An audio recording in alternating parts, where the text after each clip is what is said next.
esse pré-bonsai, seguindo o caminho que até então eu tenho demonstrado, vai ser um pré-bonsai do estilo varrido pelo vento. Ele tem uma característica que poderia se ajustar a um estilo vassoura, mas como ele apresenta ali uma continuidade do tronco principal mais pronunciada para cima, ou eu teria que matar aquele galho mais pronunciado, ou eu colocaria ele como uma continuação do tronco principal e criaria um varrido pelo vento. Eu preferi um varrido pelo vento. É um estilo que eu também gosto muito. É um estilo que mostra um sofrimento da árvore, né?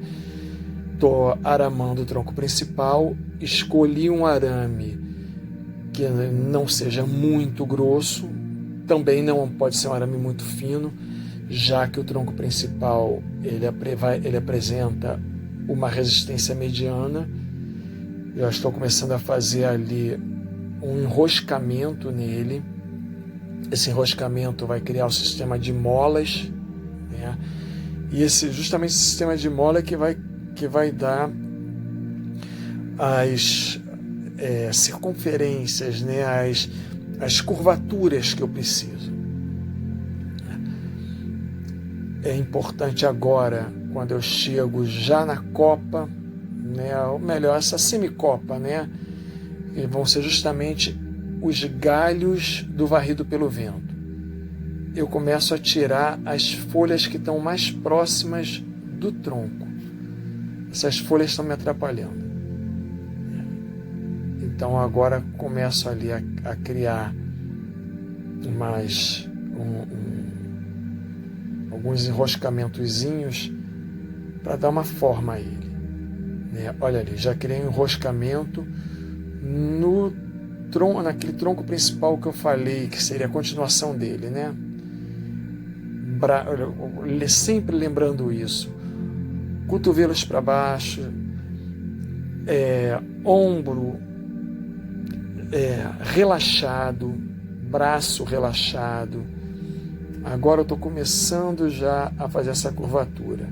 A curvatura ela vai ter um ponto de apoio e dois pontos empurrando para baixo. O ponto de apoio geralmente é meu polegar, né?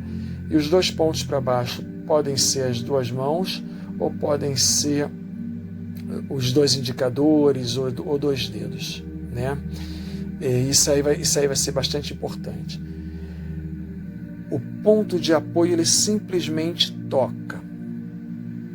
E os dois outros pontos eu deixo o braço cair. E com isso, os meus polegares sobem e os dois outros dedos, no caso 2 de cada lado, descem. Olha só, eu já comecei a envergar, percebe que agora eu já segurei com a mão, mas eu tenho ali um ponto de apoio. E o ponto de apoio, ele vai sendo volta do arame por volta do arame. Tá vendo? Eu não pego e faço o arame todo envergar. Não. Eu seguro um ponto de apoio e faço ele todo envergar em torno daquele ponto de apoio. Isso é muito importante para que eu não quebre. Se eu resolver segurar ele na base e na ponta e envergar tudo, ele vai quebrar. Então, tá vendo? Olha ali, ó. Eu tenho ali um ponto de apoio, olha ali o meu dedo segurando.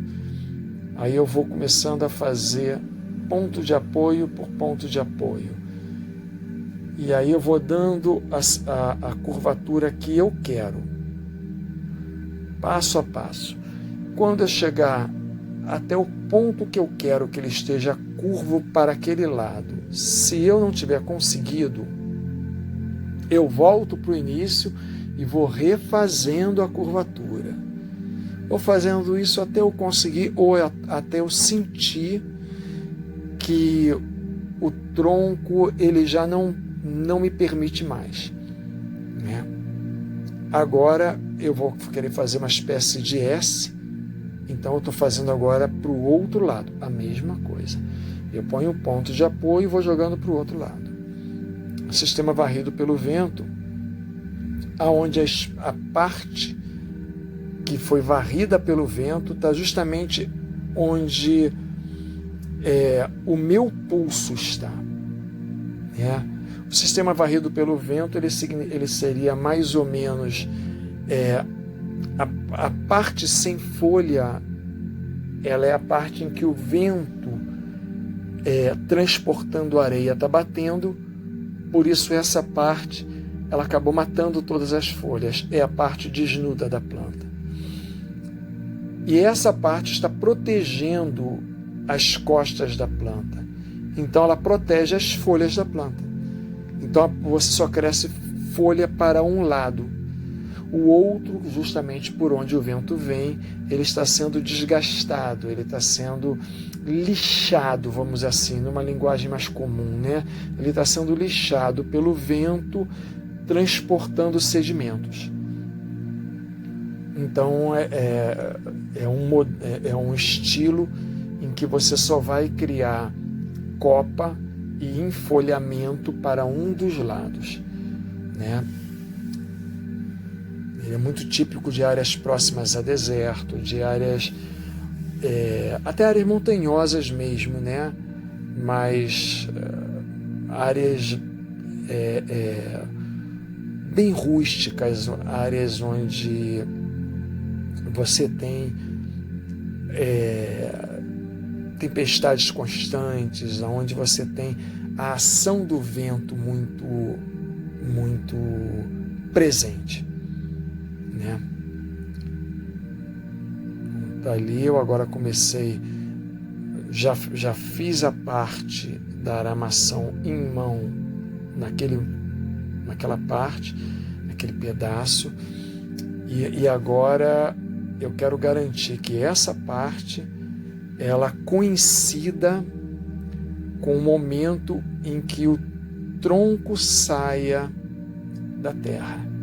Isso aí, como eu tenho falado em outros vídeos, ela faz parte de uma estética bem tradicional, né? Ela cria um equilíbrio no bonsai, ela dá uma solidez ao bonsai como um todo. Então agora vou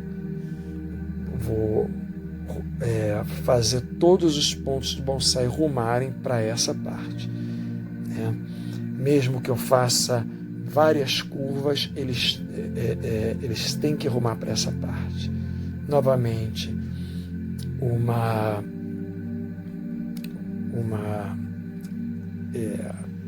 amarraçãozinha com o próprio arame, né? E essa amarração ela vai coincidir. Eu já aproveito o próprio buraquinho que eu fiz no vaso, né? Porque ele já é um ponto de coincidência, e vou fazendo ali o encurvamento vagarosamente. Eu não posso esquecer que no momento em que eu encurvo um tronco, eu crio microfissuras nele, então eu fragilizo ele. Então essa parte é muito delicada, eu tenho que tomar muito cuidado. Olha ali meu ombro bem relaxado, meu braço relaxado, eu não posso aí criar nenhum enrijecimento dos meus músculos, senão eu vou quebrar o meu tronco, e aí eu vou perder um bonsai, né? Ou pelo menos eu vou postergar ele. Se tratando de uma pitangueira, a pitangueira ela é muito rica em nascer folha. Percebe só, essa parte encurvada vão nascer galhos futuramente. Toda vez que você encurva uma parte do bonsai, como eu falei, você reduz a velocidade do fluxo de nutrientes ali, né? E quando você reduz essa velocidade do fluxo de nutrientes, você acaba criando um acúmulo de nutrientes, e esse acúmulo vai gerar nascimento de novas folhas, novos galhos. E o que eu vou fazer com esses galhos?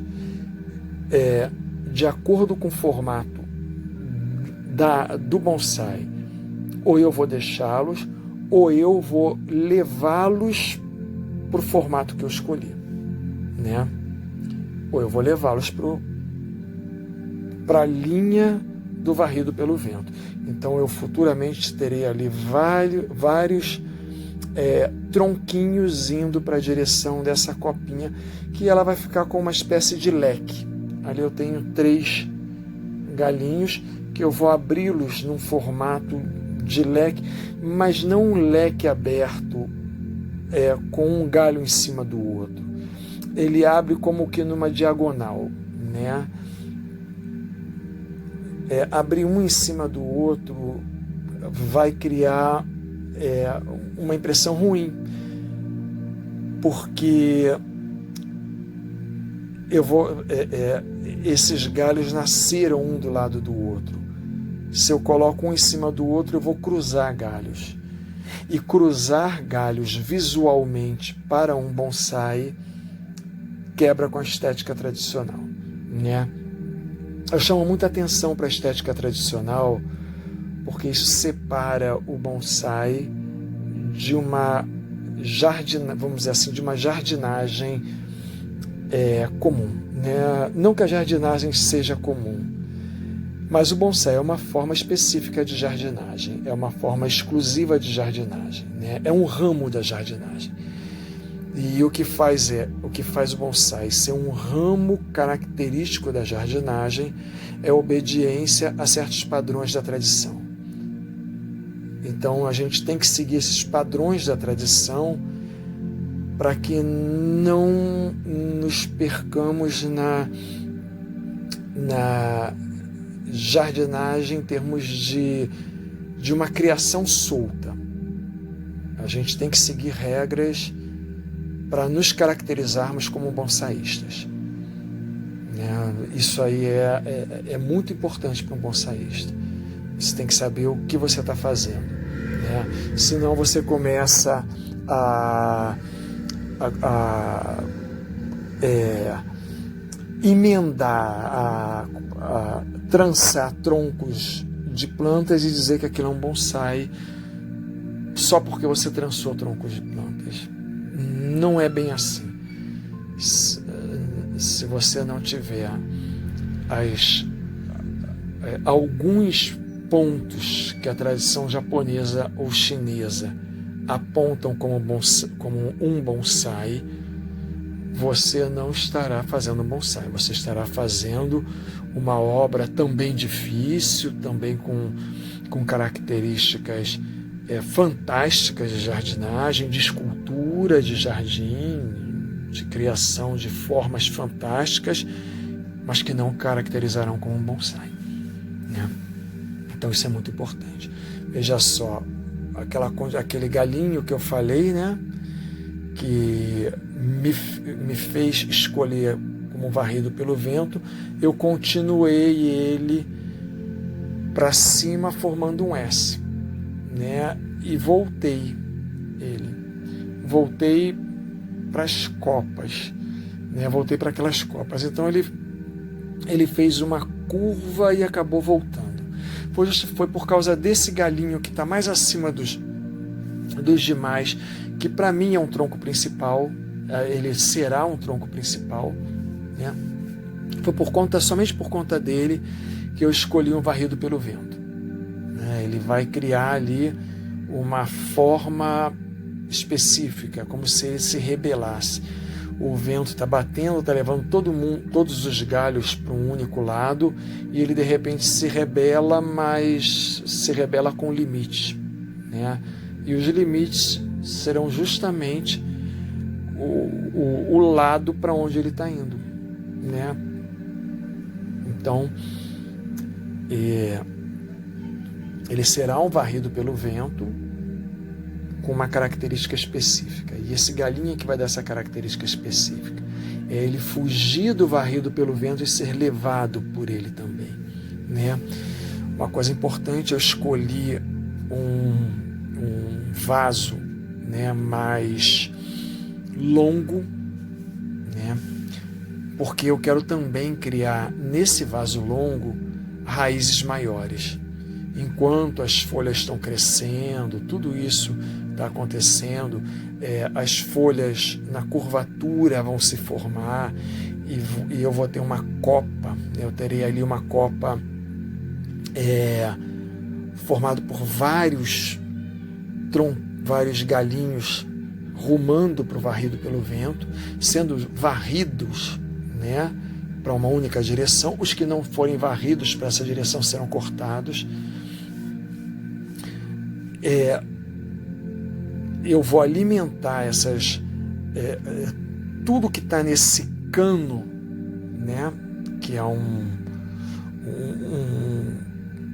é como eu posso dizer, que é um tubo de plástico, né, e vou buscar criar ali raízes de fixação bem pronunciadas.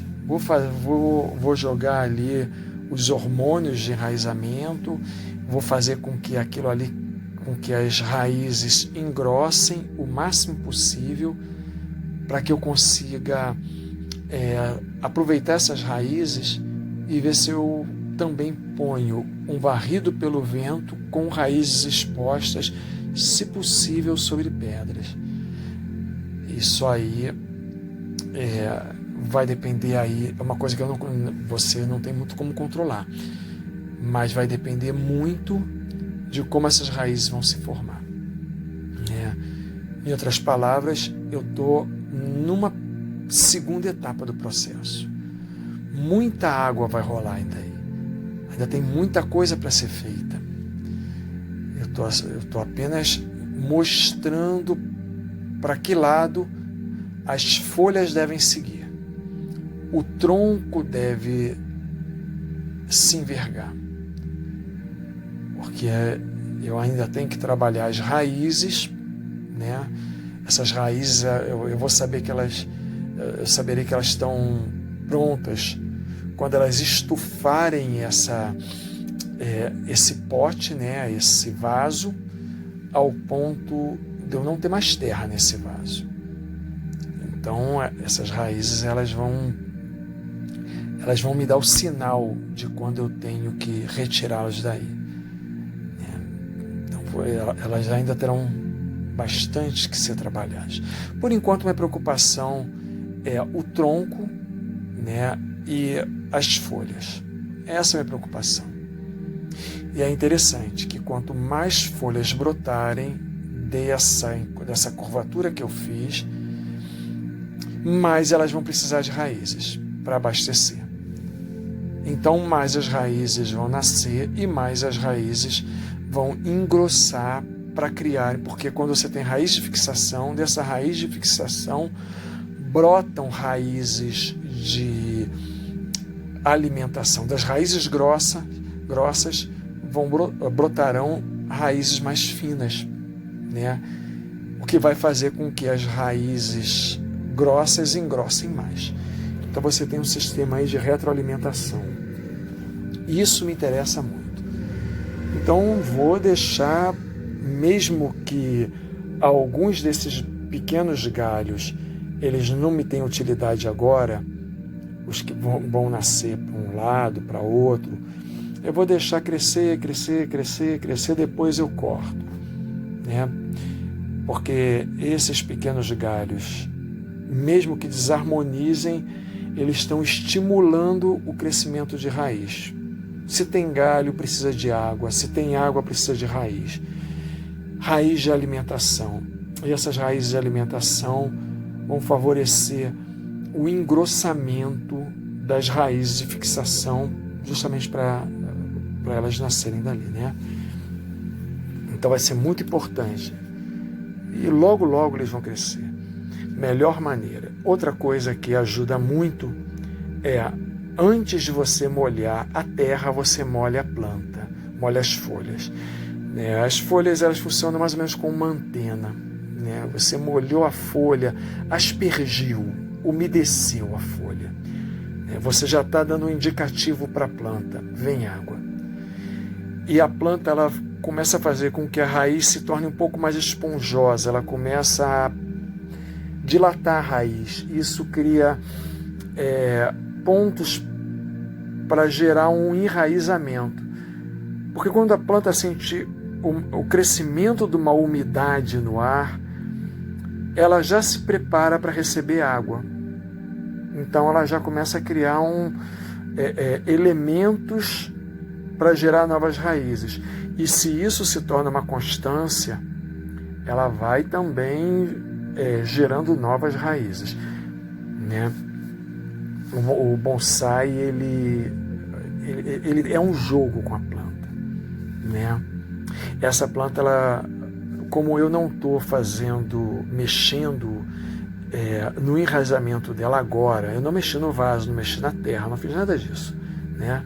Então ela vai direto para o sol, ela não vai ter descanso, ela já vai para o sol mesmo, já vai fazer fotossíntese, vou dar um bom banho nessas folhas, né, para que elas não sejam queimadas, para aliviar um pouco esse arame, porque eu coloquei algo que aumenta o aquecimento. Então já vou dar um bom banho, né, já vou entupir esse vaso de água, justamente para aumentar o potencial de enraizamento. Tudo isso vai gerando mais raiz e vai gerando mais folhas, e vai gerando fortalecimento da parte aramada, né? Eu não quero que seque nenhum desses galhos, então eu vou me aproveitar disso. É claro, folha é algo que não deve ser molhado, ele deve ser aspergido. Você tem que pegar um aspersor, mas nesse caso, com o sol que tem feito, nesse período, né, é fundamental você dar uma boa molhada depois de aramar. Uma boa molhada no tronco, uma boa molhada nas folhas, porque tem ocorrido muita facilidade em secar um galho, secar outro, e não é uma coisa que eu quero agora. Pronto. Agora é só fazer uma lapidação, né? Uma manipulação para que esses galinhos varridos pelo vento, né, fiquem na posição que eu imaginei no meu croquis. Eu não tive nenhuma perda, então ele está exatamente como eu quero. Então é importante agora eu colocar como eu imaginei ali, né? Eu já dei uma boa olhada no croquis, o croquis está aqui no meu colo, então cortando uma folhinha ou outra, esse corte de uma folhinha ou outra é muito importante para que você tenha a noção exata, ou o mais próxima possível. Exata nunca é, né? Mas o mais próximo possível do que você planejou. Isso é muito importante, se aproximar do que você planejou. A arte do bonsai, as artes marciais, a pintura, ele nunca é um encontro, é sempre uma busca. Você nunca chega onde você quer. Você se aproxima do que você quer. E é justamente essa busca que te lapida como bonsaísta, que te lapida como artista marcial, que te lapida como desenhista, que te lapida como poeta, que te lapida como o artista que você quer, né? Como o que você pretende ser. E parece que a vida é uma busca, né? Isso está expresso em tudo que você quer, em tudo que você pretende fazer, em tudo que você se lança. É um erro a gente achar que alcança. A gente não alcança, a gente busca, né? Talvez seja uma das frustrações do perfeccionismo, né?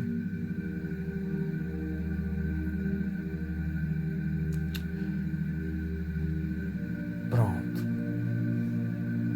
No primeiro momento é o que eu quero. Tá aí. Um varrido pelo vento. tronquinho principal ali em cima, que me fez a opção do varrido pelo vento. Fugindo do vento, mas sendo levado por ele. Acabou. Nesse momento,